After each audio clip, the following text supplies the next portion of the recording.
नमस्कार सभी EPS 95 pension धारकों का आज के इस वीडियो में स्वागत है। जैसा कि सभी ईपीएस 95 पेंशन धारकों को अवगत है कि देश के 67 लाख ईपीएस 95 पेंशन धारकों के लिए ईपीएस 95 पेंशन धारकों की न्यूनतम पेंशन बढ़ोतरी के लिए माननीय कमांडर अशोक जी राउत द्वारा माननीय प्रधानमंत्री जी के साथ अब तक 2 मुलाकातें की जा चुकी है। पर इन मुलाकातों के बावजूद भी अभी तक ईपीएस 95 पेंशन धारकों की जो पेंशन बढ़ोतरी वो नहीं हुई है।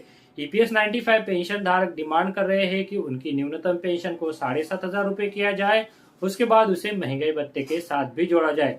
पर अभी तक 2 मुलाकातें होने के बाद भी और माननीय प्रधानमंत्री जी के आश्वासन के बाद भी ईपीएस 95 पेंशन धारकों की जो पेंशन है वो अभी तक नहीं बढ़ी हुई है। इसी को देखते हुए हाल ही में राष्ट्रीय संघर्ष समिति के राष्ट्रीय अध्यक्ष माननीय कमांडर अशोक जी राउत ने केंद्रीय महिला और बाल विकास राज्य मंत्री माननीय डॉक्टर श्री महेंद्र भाई मुंजपुरा जी से मुलाकात की है और ईपीएस 95 पेंशन धारकों की जो मांगे हैं तो उन्हें जो है वो माननीय प्रधानमंत्री जी तक पहुंचाने का निवेदन किया है और माननीय प्रधानमंत्री जी द्वारा जो आश्वासन दिया गया था तो उसे पूरा करने का निवेदन भी यहाँ पर किया है। तो आज के इस वीडियो में ईपीएस 95 पेंशन धारकों की पेंशन बढ़ोतरी को लेकर ये जो एक और नया अपडेट निकल कर आया है तो उस अपडेट के बारे में अभी मैं आपको इस वीडियो में पूरी जानकारी देने वाला हूँ। बताने वाला हूँ कि माननीय मंत्री महोदय द्वारा नैक चीफ कमांडर अशोक जी राउत को क्या कहा गया है और ईपीएस 95 पेंशन धारकों की जो मांगे हैं तो उन मांगों के संदर्भ में अभी इस बैठक के बाद जो है वो क्या अपडेट है। तो जी ये जो डिटेल अपडेट है तो उसके बारे में हम अभी जानने वाले हैं। पर वीडियो को शुरू करें उससे पहले मैं आपसे कहना चाहूंगा कि अगर आप हमारे चैनल पर नए हैं और आपने अभी तक चैनल को सब्सक्राइब नहीं किया है तो वीडियो के नीचे जो रेड कलर का बटन है उसे प्रेस करके आप चैनल को सब्सक्राइब जरूर करके रख लीजिएगा ताकि जो भी अपडेट आए तो उन अपडेट के बारे में आपको समय समय पर जानकारी मिल सके। तो चलिए अभी ये जो अपडेट है तो उसके बारे में विस्तार से जानकारी लेते हैं। तो जी जैसा कि ईपीएस 95 पेंशन धारक डिमांड कर रहे हैं कि उनकी न्यूनतम पेंशन को महंगाई को देखते हुए 7,500 रुपए किया जाए और उसे महंगाई भत्ते के साथ भी जोड़ा जाए।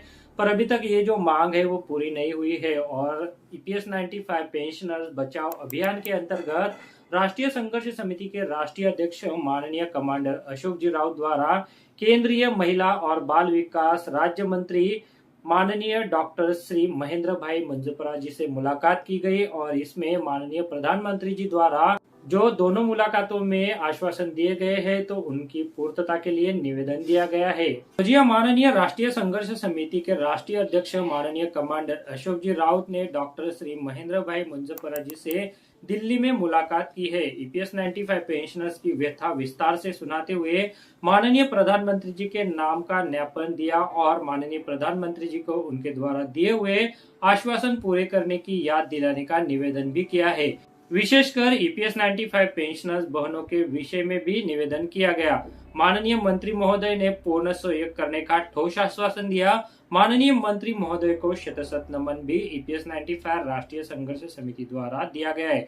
साथ ही श्री आरसी पटेल प्रांतीय अध्यक्ष गुजरात और उनकी गुजरात टीम का भी विशेष आभार। राष्ट्रीय संघर्ष समिति द्वारा ये जो बड़ी उपलब्धि दी गई है तो उसके लिए उनका अभिवादन किया गया है। साथ में अभी ईपीएस 95 पेंशन धारकों की न्यूनतम पेंशन बढ़ोतरी के लिए एक और मंत्री महोदय का यहाँ पर सपोर्ट जो है वो मिला है और उनको ईपीएस 95 पेंशन धारकों की जो मांगे हैं तो उन मांगों को पूरा करने के लिए माननीय प्रधानमंत्री जी द्वारा जो आश्वासन दिया गया था तो वो उन्हें पूरा करने की याद दिलाने के लिए इस बैठक में एक निवेदन भी सादर किया गया है और ईपीएस 95 पेंशन धारकों की जो मांगे हैं तो उन मांगों के संदर्भ में एक ज्ञापन भी जो है वो सौंपा गया है। माननीय मंत्री महोदय द्वारा प्रतिनिधि मंडल को ठोस आश्वासन दिया गया कि वो उनकी तरफ से जितना भी बनता है तो वो ईपीएस 95 पेंशन धारकों की मांगों की पूर्तता के लिए करेंगे और ईपीएस 95 पेंशन धारकों की न्यूनतम पेंशन बढ़ोतरी के लिए वो अपना प्रयास यहाँ पर करेंगे।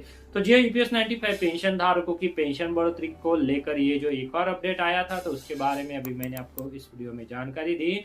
ईपीएस 95 राष्ट्रीय संघर्ष समिति द्वारा ये जो लगातार प्रयास किए जा रहे हैं तो इसके बारे में आप आपकी राय जरूर बताइए। साथ में ईपीएस 95 राष्ट्रीय संघर्ष समिति के साथ आप भी जुड़ सकते हैं। आपके क्षेत्र के जो कार्यालय है तो उनके माध्यम से आप वहां पर सदस्यता का जो फॉर्म है तो वो भी भर सकते हैं और संगठन के साथ जो है वो जुड़ सकते हैं। इसके लिए ईपीएस 95 राष्ट्रीय संघर्ष समिति ज्यादा से ज्यादा संख्या में सदस्यों को बढ़ाने का काम भी कर रही है। तो जी हाँ, आज के इस वीडियो में नैक द्वारा एक और सफलतापूर्वक ये जो प्रयास किया गया था, तो उसके बारे में जो है मैंने आपको जानकारी दी है। वीडियो में दी गई जानकारी अगर आपको अच्छी लगी है तो वीडियो को लाइक जरूर करते चलिएगा, और अगर आपने चैनल को अभी तक सब्सक्राइब नहीं किया है तो चैनल को सब्सक्राइब जरूर करके रख लीजिएगा, ताकि जो आने वाले अपडेट है तो उन अपडेट के बारे में आपको समय समय पर जानकारी मिल सके। तो चलिए आज के इस वीडियो में बस इतना ही। आगे भी ऐसे ही अपडेट हम आपके लिए लेते आते रहेंगे। तब तक आप सभी को मेरा नमस्कार। पहले अगर आप शेयर मार्केट में इन्वेस्ट करना चाहते हैं तो इसके लिए आपको एक ट्रेडिंग अकाउंट की जरूरत पड़ती है। ट्रेडिंग अकाउंट ओपन करने के लिए वीडियो के डिस्क्रिप्शन में मैंने आपके लिए एक लिंक दे के रखा है। उस लिंक पर क्लिक करके अगर आप ट्रेडिंग अकाउंट ओपन करते हैं तो उस ट्रेडिंग अकाउंट ओपनिंग के लिए आपको कोई भी चार्जेस देने की जरूरत नहीं है, साथ में कोई भी एनुअल फी देने की जरूरत नहीं है। और जब भी आप इक्विटी में शेयर खरीदेंगे या फिर बेचेंगे तो उसके ऊपर आपको कोई भी ब्रोकरेज देने की जरूरत नहीं है। अगर मान लीजिए आपने 100 रुपए का कोई शेयर खरीदा और उसे 150 रुपए में बेच दिया, तो जो 50 रुपए का फायदा होगा तो वो सीधे आपकी जेब में जाएगा। इसके ऊपर जो है वो आपको कोई भी ब्रोकरेज चार्जेस देने की जरूरत नहीं है, कोई भी यहाँ पर आपको चार्जेस नहीं है। तो इसके लिए अगर आप अकाउंट ओपन करना चाहते हैं तो वीडियो के डिस्क्रिप्शन में मैंने एक लिंक दिया हुआ है, तो उस लिंक पर क्लिक करके आप घर बैठे ऑनलाइन एक डीमैट अकाउंट ओपन कर सकते हैं।